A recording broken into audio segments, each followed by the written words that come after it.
வணக்கம். மதிமுகம் செய்திகள். இன்றைய முக்கிய நிகழ்வுகளை பார்ப்பதற்கு முன்பாக தலைப்புச் செய்திகளை பார்க்கலாம்.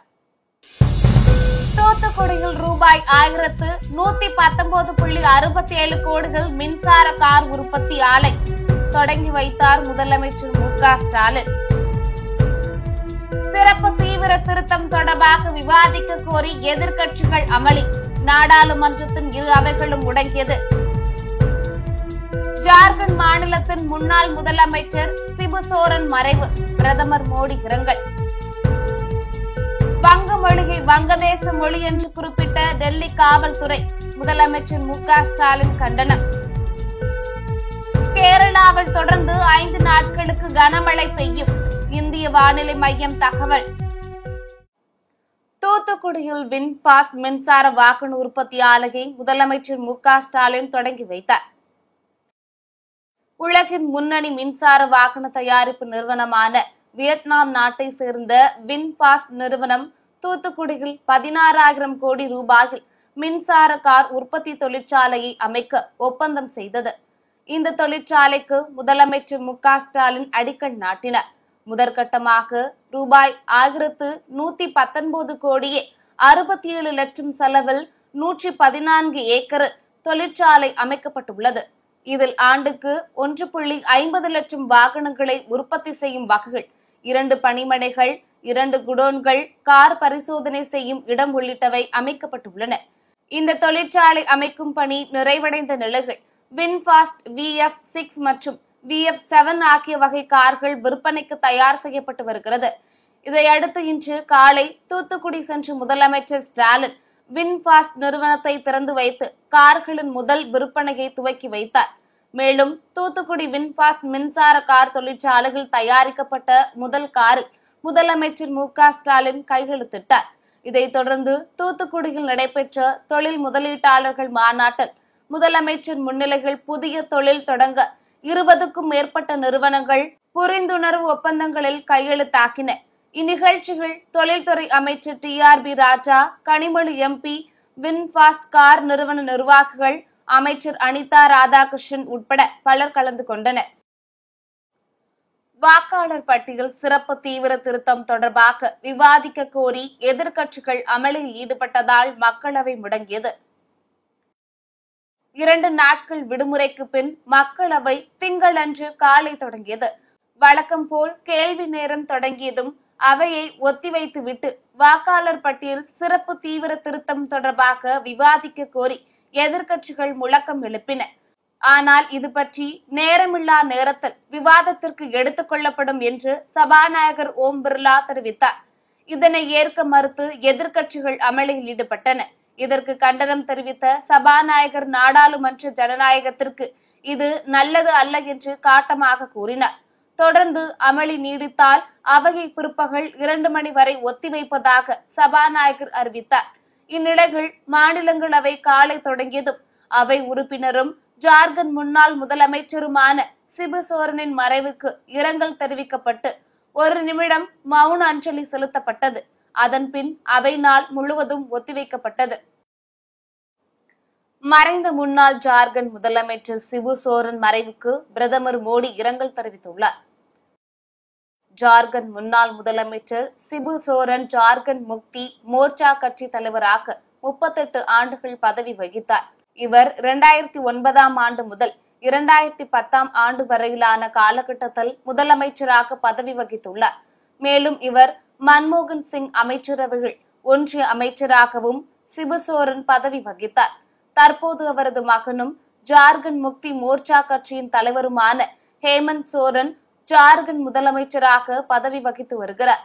இந்நிலையில் சிபு சோரன் உடல்நல குறைவு காரணமாக கடந்த ஜூன் மாதம் மருத்துவமனையில் அனுமதிக்கப்பட்ட நிலையில் அவருக்கு சிறுநீரகம் பிரச்சினை காரணமாக 1 மாதத்திற்கு மேலாக சிகிச்சை பெற்று வந்தார். இந்நிலையில் இன்று டெல்லியில் சிபு சோரன் காலமானார். இதனிடையே சிபு சோரன் மறைவுக்கு பிரதமர் நரேந்திர மோடி இரங்கல் தெரிவித்துள்ளார். இது குறித்து அவரது எக்ஸ் தள பதிவில் சிபு சோரன் ஒரு அடிமட்ட தலைவராக இருந்து பழங்குடி சமூகங்கள், ஏழைகள் மற்றும் நலிந்தவர்களுக்கு அதிகாரம் அளிப்பதில் மிகுந்த ஆர்வம் கொண்டிருந்தார் என புகழாரம் சூட்டினார். அவர் மறைந்த செய்தியை கேட்டு வேதனை அடைந்ததாக கூறிய பிரதமர் மோடி அவரை இழந்து வாடும் குடும்பத்தினருக்கு ஆறுதல் தெரிவித்துள்ளார். ஒன்றிய உள்துறையின் கீழ் செயல்படும் டெல்லி காவல்துறை வங்க மொழியை வங்கதேச மொழி என்று குறிப்பிட்டதற்கு முதலமைச்சர் மு.க.ஸ்டாலின் கண்டனம் தெரிவித்துள்ளார். ஒன்றிய உள்துறை அமைச்சகத்தின் கீழ் உள்ள டெல்லி காவல்துறை ஒரு கடிதத்தில் வங்காள மொழியை வங்கதேச தேசிய மொழி என்று குறிப்பிட்டது தற்போது தேசிய அளவில் சர்ச்சையாகியுள்ளது. இதற்கு கடும் எதிர்ப்பு தெரிவித்த மேற்கு வங்க முதலமைச்சர் மம்தா பானர்ஜி இது வங்காள மொழி பேசும் மக்களை அவமதிக்கும் செயல் என்று கூறியுள்ளார். இந்நிலையில் வங்காள மொழி விவகாரம் தொடர்பாக முதலமைச்சர் மு.க.ஸ்டாலின் கண்டனம் தெரிவித்துள்ளார். இது தொடர்பாக அவர் தனது எக்ஸ் தளத்தில் மத்திய உள்துறை அமைச்சகத்தின் கீழ் உள்ள டெல்லி காவல்துறை வங்காள மொழியை வங்கதேச மொழி என வர்ணித்துள்ளது நமது தேசிய கீதம் எழுதப்பட்ட மொழிக்கே நேரடி அவமானம் என தெரிவித்துள்ளார். மேலும் நாட்டின் பன்முகத்தன்மையை சிறுமைப்படுத்தும் செயலில் ஒன்றிய உள்துறை ஈடுபட்டுள்ளதாகவும் முதலமைச்சர் கூறியுள்ளார். கேரளாவில் தொடர்ந்து 5 நாட்களுக்கு கனமழை பெய்யும் என்று இந்திய வானிலை மையம் தெரிவித்துள்ளது. வடகேரளா முதல் மகாராஷ்டிரா வரையிலான கடற்பகுதியில் குறைந்த காற்றழுத்த தாழ்வு நிலை மற்றும் வங்கக்கடலில் சூறாவளி உருவாகியுள்ளது. இதன் காரணமாக சில மாவட்டங்களில் கனமழை மற்றும் மிக கனமழைக்கான ஆரஞ்சு மற்றும் சிவப்பு எச்சரிக்கை விடுத்து இந்திய வானிலை ஆய்வு மையம் தெரிவித்துள்ளது. இந்நிலையில் பத்தனம்திட்டா, கோட்டயம், ஆலப்புழா, எர்ணாகுளம், இடுக்கி, திருச்சூர் மாவட்டங்களுக்கு ஆரஞ்ச் அலர்ட் விடுக்கப்பட்டுள்ளது. மேலும் திருவனந்தபுரம், கொல்லம், கண்ணூர், பாலக்காடு, மலப்புரம், கோழிக்கோடு, வயநாடு, காசர்கோடு உட்பட 9 மாவட்டங்களில் மஞ்சள் எச்சரிக்கை விடுக்கப்பட்டுள்ளது. கேரளாவில் தொடர்ந்து 5 நாட்களுக்கு கனமழை நீடிக்கும் என்பதால் கேரளா, கர்நாடகா, லட்சத்தீவு பகுதிகளில் 7ஆம் தேதி வரை மீனவர்கள் மீன்பிடிக்க தடை விதிக்கப்பட்டுள்ளது. மேலும் மணிக்கு 60 கிலோமீட்டர் வேகத்தில் காற்று வீசும் என்று தெரிவிக்கப்பட்டுள்ளது. நெடுந்தீவு அருகே மீன்பிடித்துக் கொண்டிருந்த 4 தமிழக மீனவர்களை இலங்கை கடற்படையினர் கைது செய்தனர். தமிழக மீனவர்கள் எல்லை தாண்டி மீன்பிடித்ததாக கூறி இலங்கை கடற்படையால் கைது செய்யப்படுவதும் அவர்களின் படகுகளை பறிமுதல் செய்து அரசுடைமையாக்குவதும் சம்பவங்கள் தொடர்கதையாகி வருகிறது. இதன் காரணமாக மீனவர்களின் வாழ்வாதாரம் வெகுவாக பாதிக்கப்படும் நிலை உருவாகியுள்ளது. இந்நிலையில் ராமேஸ்வரத்தை சேர்ந்த 4 மீனவர்கள் நெடுந்தீவு அருகே மீன்பிடித்துக் கொண்டிருந்த போது அங்கு ரோந்து பணியில் இருந்த இலங்கை கடற்படையினர் 4 மீனவர்களையும் கைது செய்தனர். மேலும் அவர்களிடமிருந்து விசைப்படகையும் சிறைப்பிடித்து சென்றனர். நாளுக்கு நாள் தமிழக மீனவர்களை இலங்கை கடற்படையினர் கைது செய்து வரும் நிலையில் தற்பொழுது மீண்டும் மீனவர்களை கைது செய்துள்ள சம்பவம் அதிர்ச்சியை ஏற்படுத்தியுள்ளது. முன்னதாக இலங்கை அதிகாரிகளால் இந்திய மீனவர்கள் தொடர்ச்சியாக கைது செய்யப்படுவது ஏழை மீனவ குடும்பங்களின் வாழ்வாதாரத்தை பாதிக்கவும் இந்த சிக்கலான பிரச்சினைக்கு நிரந்தர தீர்வை காண பிரதமர் மோடி நேரடி கவனத்தை செலுத்த வேண்டும் எனவும் சில தினங்களுக்கு முன் தமிழகம் வந்திருந்த பிரதமரிடம் முதலமைச்சர் மு.க.ஸ்டாலின் சார்பாக கோரிக்கை மனு வழங்கப்பட்டிருந்தது குறிப்பிடத்தக்கது. நாமக்கல் மாவட்டம் ராசிபுரம் அருகே மலையாள தெய்வம் ஸ்ரீ பொங்கலாகி அம்மன் கோவிலில் ஆண்கள் மட்டுமே கலந்து கொள்ளும் வினோத திருவிழா வெகு விமர்சையாக நடைபெற்றது. ராசிபுரம் அடுத்த மலையாம்பட்டி கிராமத்தில் மலையாள தெய்வம் ஸ்ரீ பொங்கலாகி அம்மன் கோவில் அமைந்துள்ளது. இக்கோவிலில் கடந்த 200 வருடங்களுக்கும் மேலாக ஆண்கள் மட்டுமே கலந்து கொள்ளும் வினோத திருவிழா நடைபெற்று வருகிறது.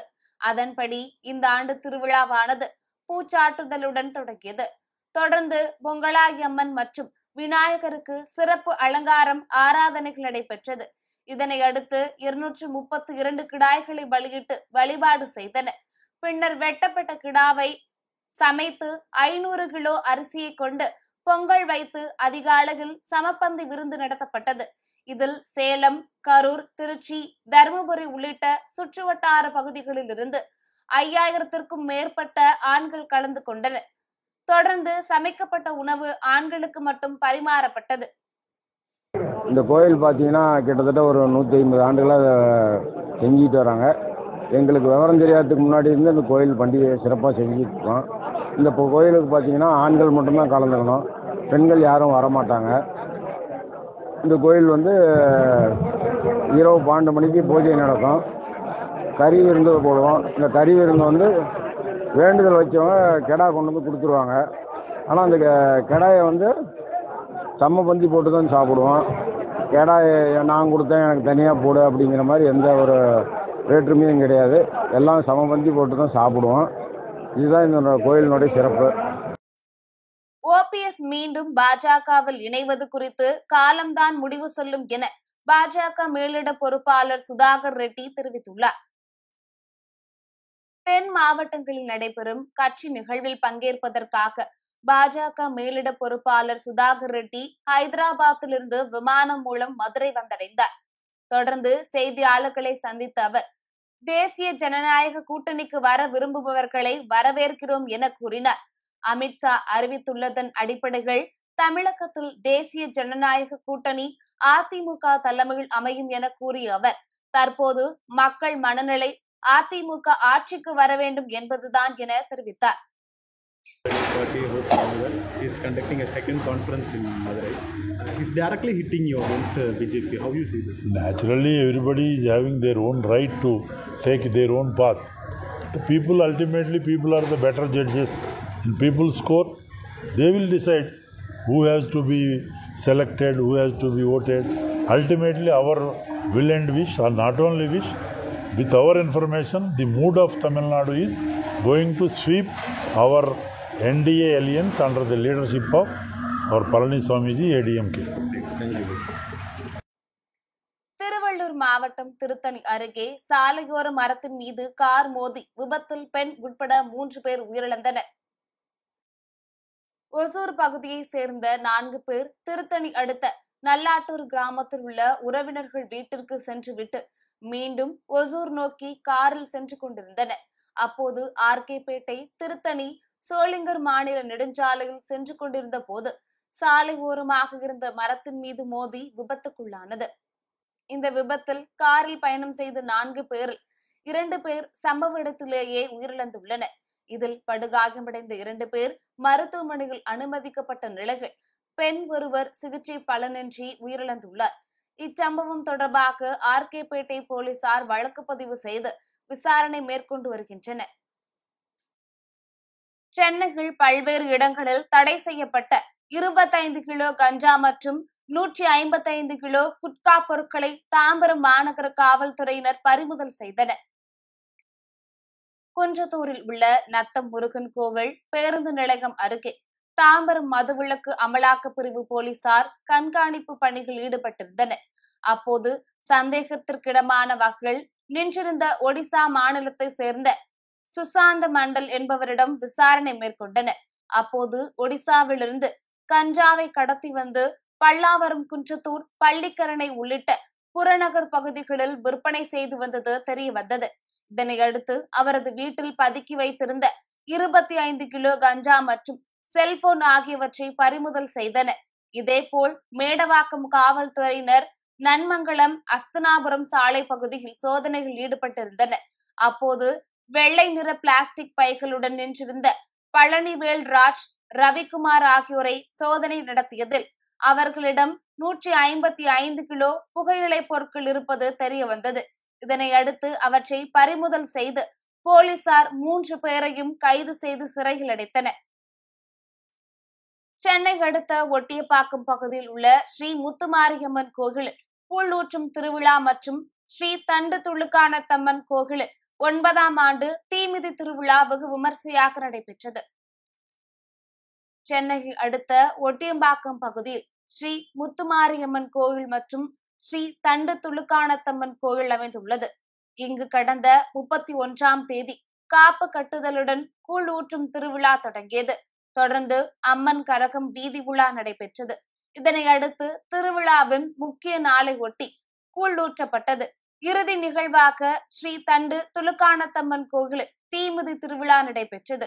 அப்போது காப்பு கட்டி விரதமிருந்த பக்தர்கள் தீக்குண்டத்தில் இறங்கி தங்களது நேர்த்தி கடனை செலுத்தினர். இதில் பக்தர் ஒருவர் கிரேன் மூலம் ஆகாயத்தில் பறந்தபடி தேரில் அலங்கரிக்கப்பட்ட அம்மன் சிலைக்கு மாலை அணிவித்து நேர்த்தி கடனை நிறைவேற்றினார்.